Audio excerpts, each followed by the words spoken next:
এবার আমরা আমাদের ফ্যামিলি গেট টুগেদারের নেক্সট মেম্বারকে আনতে চলেছি। আমার বড় ননাস যেদিন ট্রেনে উঠেছে সেই দিনই ছিল তার জন্মদিন। তো পিঙ্কিদি ঘরে ঢোকার সময় ছোট্ট করে সারপ্রাইজ দেবো বলে ছোট্ট মতো একটু আয়োজন করেছিলাম আমরা। বার্থডের বেলুন ফোলানোর দায়িত্ব ছিল দুটো বাচ্চার ওপর। বলে রেখেছিলাম আমরা যখন স্টেশন থেকে রওনা দেবো তখন কল করে দেবো, তখন যেন বেলুন ফোলানো শুরু করে।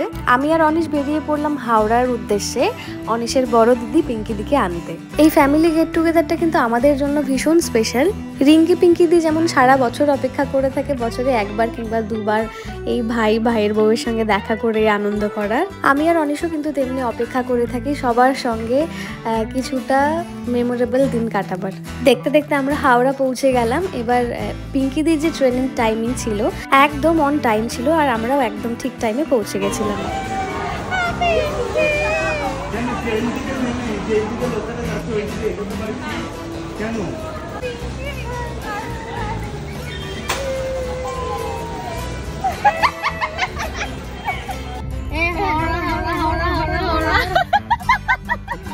আসার পথে অনিশ গড়িয়া বাজারে দাঁড়িয়ে একটু আমও কিনে নিল আমাদের সবার জন্য।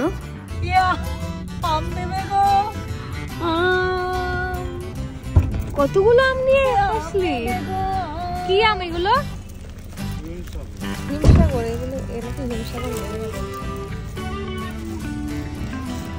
টক হবে না, মানে এই যে মিষ্টি একটা স্মেল আছে। এবার আমরা যখন ফ্ল্যাটে পৌঁছলাম তখন গিয়ে দেখি যে কারেন্ট নেই, তাই লিফটও চলবে না, সিঁড়ি দিয়েই উঠতে হলো।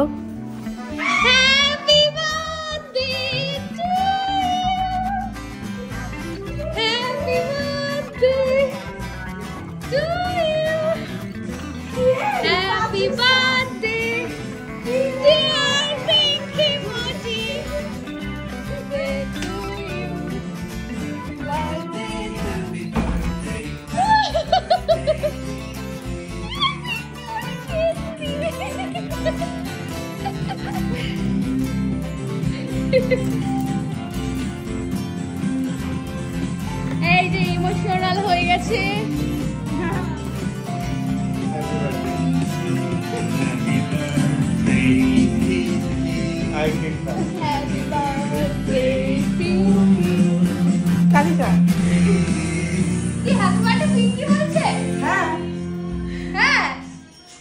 আমরা তো শুধু হ্যাপি বার্থডে ওই ব্যানারটা লাগিয়ে দিয়ে গিয়েছিলাম।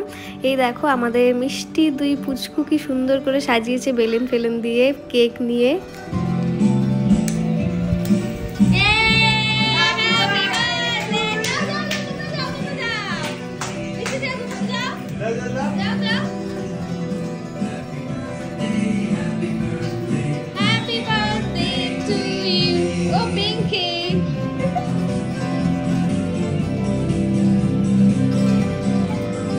আমি যাচ্ছি।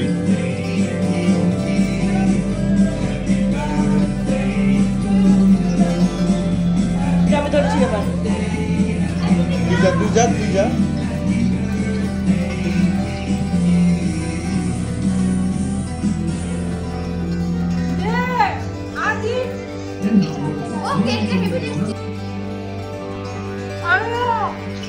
মতো দেখতে লাগছে কিনা?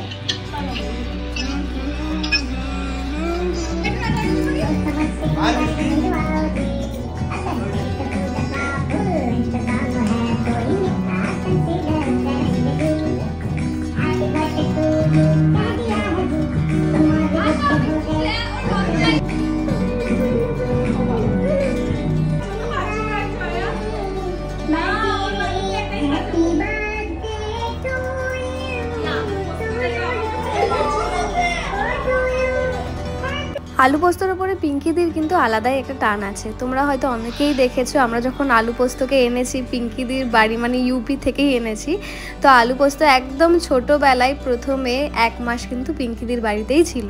তাই যখন কলকাতা থেকে বাড়ি ফিরে আমাদের ছেড়ে যাওয়ার দুঃখের সাথে সাথে এদেরকে ছেড়ে যাওয়ার দুঃখও অনেক থাকে।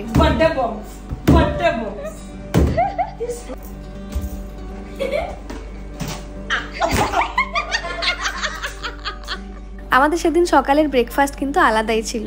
পান্তা ভাত, পেঁয়াজি, আলু সেদ্ধ, লেবু, এই পেঁয়াজ, কাঁচা লঙ্কা। পরে যদিও অবশ্য বার্থডে গার্লকে 5 রকম ভাজা, চিকেন, ডাল এসব দিয়ে খেতে দিয়েছি। যাই হোক, আজকের এই ব্লগটা তোমাদের সবার কেমন লাগলো তোমরা কিন্তু অবশ্যই জানিও। নেক্সট আরও ভিডিও শেয়ার করব। তোমরা খুব ভালো থেকো, সুস্থ থেকো।